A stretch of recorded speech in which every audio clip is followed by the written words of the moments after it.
We are witnessing climate change history in the making, and not for the better. On July 4th, 2025, President Donald Trump officially signed his One Big Beautiful Bill into law, with disastrous consequences for United States climate policy. While this should come as no surprise to anyone familiar with Trump's opinions on the climate crisis, I think I know more about the environment than most people. It'll start getting cooler. A lot of it's a hoax. it is no longer just future speculation. The bill is here to stay. So what will it change? Who are the winners and losers? And can we keep making progress on climate change in the face of insurmountable denial? So this nearly 900-page bill is full of sweeping changes, from upper-class tax cuts, Medicaid reduction, massive increases in immigration enforcement, and of course a shift away from sustainability. Many of the new policies aimed at climate change aim to move federal money away from renewable energy and back into the pockets of fossil fuel corporations. One of the biggest changes included in this bill is the end to solar and wind tax credits from Biden's Inflation Reduction Act. This effectively blocks nearly $500 billion in tax credits that would have subsidized the expansion of new US solar plants and wind farms. This will make the nation's grid even more dependent on fossil fuels when electricity demand is rapidly growing, especially in the tech sector. The saddest part is that since solar and wind prices have been consistently dropping, the shift towards more expensive fossil fuels will only make electricity prices go up. Solar and wind are the cheapest options on the market today, with a levelized cost of energy around $40 to $80 per megawatt hour. Coal and gas are about 3 to 6 times more expensive. This shift is expected to make electricity bills go up hundreds of dollars a year while simultaneously keeping carbon emissions high, a double loss for both our wallets and the climate. The One Big Beautiful Bill also aims to rapidly cut tax credits for electric vehicle sales.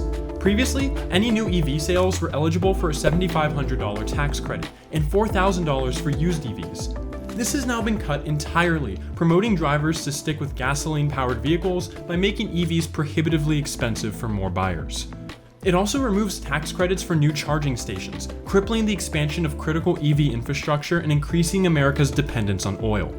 Whether this has more to do with Trump's ties to the American Petroleum Institute or his beef with Elon Musk is still up for debate. Elon and I had a great relationship. And in a blatant attack against science in favor of ignorance, the bill proposes cutting spending for critical climate labs, such as the NOAA-funded Mauna Loa lab in Hawaii. This lab, where the atmospheric increase in CO2 was first observed by Charles Keeling, has been monitoring carbon in the atmosphere since 1958.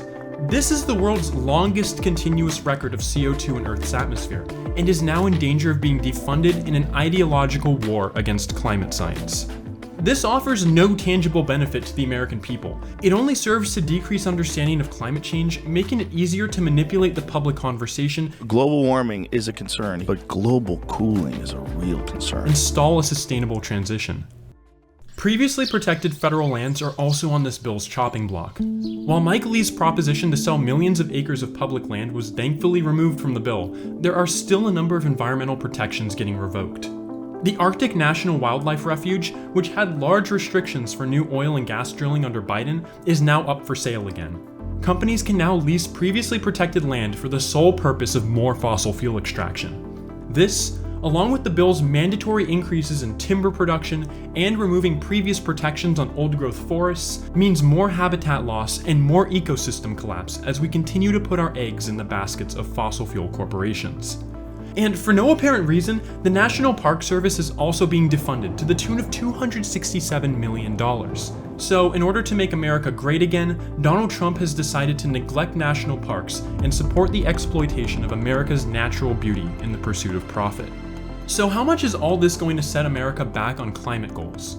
A Princeton University policy model found that all these changes, the solar and wind cuts, ending EV subsidies, expanding drilling, etc., is going to generate an extra 7 billion tons of CO2 in our atmosphere by 2030. We have already crossed the 1.5 degrees threshold, the upper limit of a stable climate, and the world's second largest carbon polluter has doubled down on fossil fuels.